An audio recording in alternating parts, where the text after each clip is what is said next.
નમસ્કાર. ગુજરાત રાજ્યની સેવામાંથી સેવાનિવૃત્તિ પામેલ પેન્શનધારક મિત્રો, નિવૃત્ત કર્મચારી મિત્રો, ભાઈઓ તથા બહેનો, સ્વાગત છે આપ સૌનું આપણી આ યુટ્યુબ ચેનલ ભાવેશ મકવાણા ન્યૂઝમાં.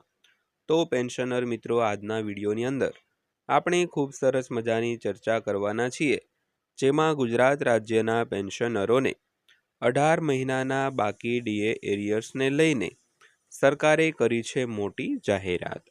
તો પેન્શનર મિત્રો, ડીએ એરિયર્સને લઈને શું જાહેરાત કરી છે, જેની આજના વિડીયોમાં આપણે ચર્ચા કરીશું.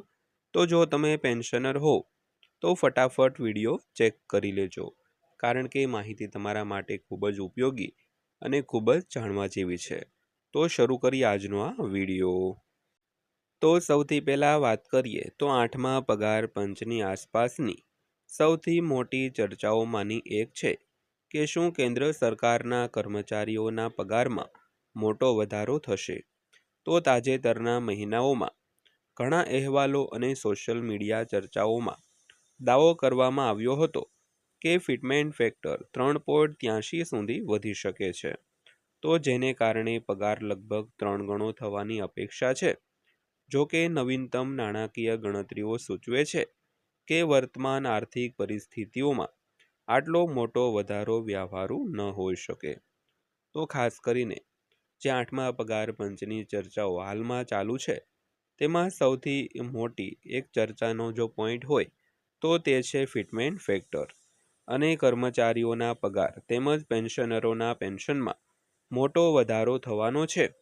અને તાજેતરના મહિનાઓમાં ઘણા અહેવાલો પણ એવા આવી રહ્યા છે, તેમજ સોશિયલ મીડિયા એટલે કે યુટ્યુબના માધ્યમથી એવો દાવો કરવામાં આવ્યો હતો કે ફિટમેન્ટ ફેક્ટર છે તે 3.83 સુધી વધારી શકાય, અને જેને કારણે પગારમાં જે હાલમાં પગાર છે તેનાથી લગભગ 3 ગણો પગાર વધારો થઈ શકે છે.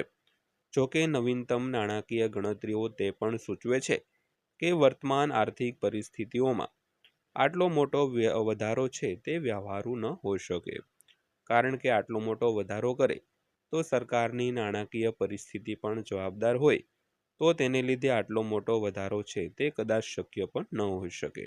તો પેન્શનર મિત્રો, આજના વિડીયોમાં આપણે સંપૂર્ણ વિગતવાર ચર્ચા કરવાના છીએ, તો આજનો વિડીયો તમે ખાસ કરીને અંત સુધી જોઈ લેજો. અને હજી સુધી જો આપણી આ ચેનલ તમે સબસ્ક્રાઈબ ન કરી હોય અને જો તમે ડેઈલી આવી જ અપડેટો મેળવવા માંગતા હો તો આપણી આ યુટ્યુબ ચેનલ પણ અત્યારે જ સબસ્ક્રાઈબ કરી લેજો દોસ્તો. તો ત્યારબાદ વાત કરીએ તો બદલાતા અંદાજ પાછળનું મુખ્ય કારણ મોંઘવારી ભથ્થું એટલે કે ડીએ છે, જે 1 જાન્યુઆરી 2026 સુધીમાં લગભગ 60% સુધી પહોંચવાનો અંદાજ છે. તો દરેક પગાર પંચ હેઠળ ફિટમેન્ટ ફેક્ટર નક્કી કરવામાં ડીએ મુખ્ય ભૂમિકા ભજવે છે. તેથી નિષ્ણાતો હવે માને છે કે સંભવિત ફિટમેન્ટ ફેક્ટર વ્યાપકપણે ચર્ચિત 3.83 ને બદલે 1.89ની નજીક રહી શકે છે. તો તે જ સમયે સરકાર સુધારેલા પગાર માળખાને અંતિમ સ્વરૂપ આપતી વખતે થોડો બફર પૂરો પાડી શકે છે. આને કારણે અંતિમ ફિટમેન્ટ ફેક્ટર થોડો વધી શકે છે અને 2.08ની આસપાસ સ્થિર થઈ શકે છે. તો ખાસ કરીને આજે બદલાતા અંદાજ પાછળનું મુખ્ય કારણ એક ડીએ છે, જે 1 જાન્યુઆરી 2024થી 60% થઈ ગયું છે. તો દરેક પગાર પંચ હેઠળ ફિટમેન્ટ ફેક્ટર નક્કી કરવામાં ડીએ મુખ્ય ભૂમિકા ભજવતું હોય છે. તેથી હવે ઘણા નિષ્ણાતો પણ એવું માની રહ્યા છે કે સંભવિત ફિટમેન્ટ ફેક્ટર જે વ્યાપકપણે 3.83નું ચર્ચિત છે, તેને બદલે 1.89ની નજીક રહી શકે છે. તો સરકારે સુધારેલા પગાર માળખાને અંતિમ સ્વરૂપ આપતી વખતે 1.89માં પણ થોડોક વધારો કરીને 2.8ની આસપાસ સ્થિર થઈ શકે છે દોસ્તો. તો ત્યારબાદ જોઈએ તો આનો અર્થ એ થયો કે કર્મચારીઓને હજુ પણ 8મા પગાર પંચ હેઠળ પગાર વધારો મળવાની અપેક્ષા છે, પરંતુ પગારમાં 3 ગણો વધારો કરવાના દાવા વાસ્તવિક ગણતરીઓ સાથે સંપૂર્ણપણે મેળ ખાતા નથી. તો ખાસ કરીને 8મું પગાર પંચ જ્યારે પણ લાગુ થશે ત્યારે કર્મચારીઓ અને પેન્શનરોના પગાર પેન્શનમાં વધારો તો થવાનો જ છે, પરંતુ આજે 3 ગણો વધારો થવાનો જે વાત ચાલી રહી છે, જે દાવો ચાલી રહ્યો છે, તે દાવો છે તે ગણતરીઓ સાથે જે સંપૂર્ણ રીતે મેળ છે તે ખાતો નથી.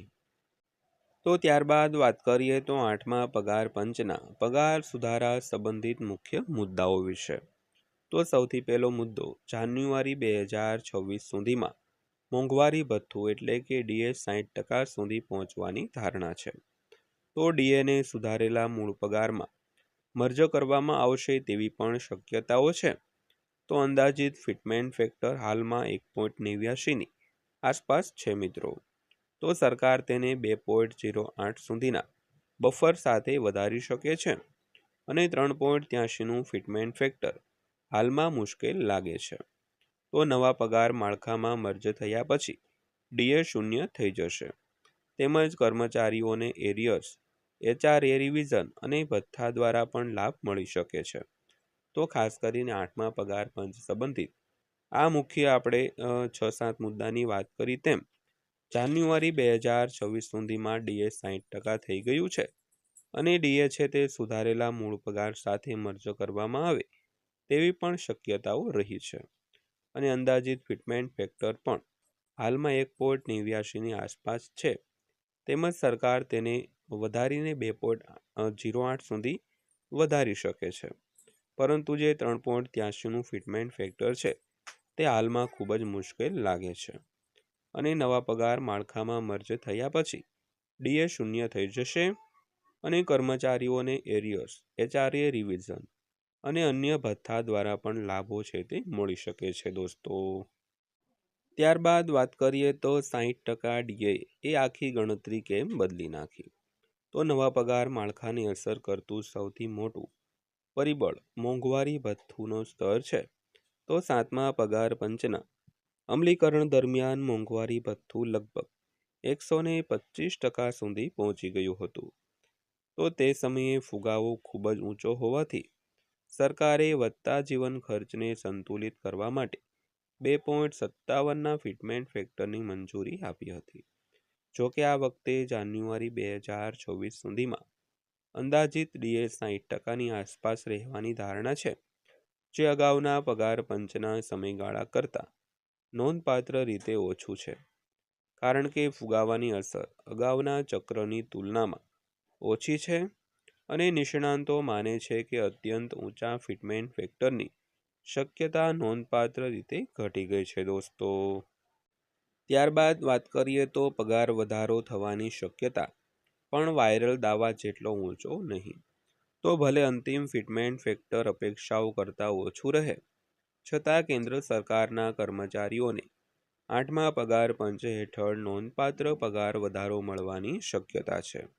તો સુધારેલા મૂળ પગાર ઉપરાંત કર્મચારીઓને આના દ્વારા નાણાકીય લાભ પણ મળી શકે છે.